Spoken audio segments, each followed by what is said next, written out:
Am I the asshole for letting ICE take my dad because he took my iPhone away? Okay, this is gonna sound bad. Like, really bad. But hear me out. I, 17F, got into a huge fight with my dad last week. I had a minor slip up at school, 1B on a math quiz. Calmed down, and he completely flipped. He went full dictator mode and took away my iPhone until I learned some discipline. No warning, no discussion. Just snatched it out of my hand mid-TikTok. I know how that sounds. Oh, boohoo, no phone. But my entire life is on that phone. My friends, my school calendar, my playlists, my Duolingo streak, and yes, my 623-day snap. Streak with Emily, gone. I felt like I was being emotionally waterboarded. Anyway, in a very heated moment, and yes, I was being petty. I was ranting to my friend's mom while getting a ride home. She's one of those gossip-hungry people who's always asking too many questions. And I said, and half joking, half raging, ugh, whatever. He's not even supposed to be here anyway. I honestly thought she'd just laugh or maybe roll her eyes. Instead, she must have actually reported it. 2 days later, ICE showed up. Full gear, no warning. My dad is now in custody and everything spiraled from there. My mom hasn't said a full sentence to me since. My older cousin called me a traitor. My little brother keeps crying and asking where dad went. And me? I'm in complete emotional chaos. I didn't mean for this to happen. I never thought anyone would take it seriously. I just wanted my phone back. I just wanted my dad to know how unfair he was being. I didn't want to destroy my family. Now I'm being treated like I personally built a cage and drove him to the border. I know I said something reckless and I feel horrible. But I also feel like, I'm 17, I was angry. I made a dumb comment. I didn't call ICE myself. Shouldn't the adult who acted on it take some responsibility too? Anyway, my dad might be deported.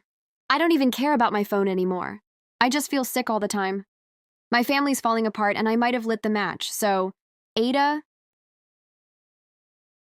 Woman that were an affair partner, what's your story? When I was 20, I had an affair with a 36-year-old married man. He told me all the usual lies, meant that it was over, that I was different. And even though I felt awful, I believed him for a while.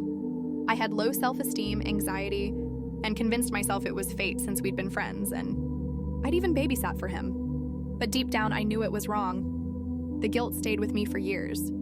I sabotaged my own relationships because I didn't think I deserved to be loved or happy.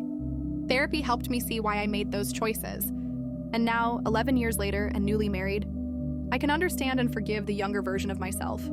Still, the regret and shame remain, and I carry that with me as a reminder of who I never want to be again. Minimize the trauma I went through as a baby. I'll put you through the same trauma. One day when I was a baby, I was home alone with my dad. He was working in the basement and I was watching TV in my bouncer. Eventually, my dad checked on me and brought me down to the basement with him to continue his work. Unfortunately, his work, soundtrack for a movie, required his volume to be at full capacity. Y'all remember the AOL guy who said stuff like, "Hello, you've got mail." Well, that voice he'd said goodbye. That time, followed by a very loud noise, went through my dad's speakers when it was at that full volume. Needless to say, I was bawling and my dad felt awful. Now on to the main event. A few years later, my dad was recounting the story to a friend who said things like, "It couldn't have been that bad. She was a baby's crying."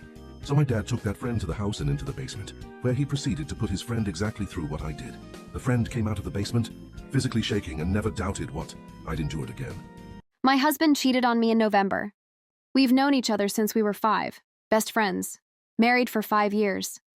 2 months ago, he came crawling back begging for another chance. I smiled and said yes. But little does he know, I've been saving $500 a month using his money to eventually leave him. Little does he know, I'm in the gym every day, getting in the best shape of my life, for the man who'll never take me for granted. And little does he know, I made a fake Snapchat, added his dad. Now his dad is cheating on his mom, with me. But that's not even the wild part. Wait until you hear what I have planned for when he gets back from vacation.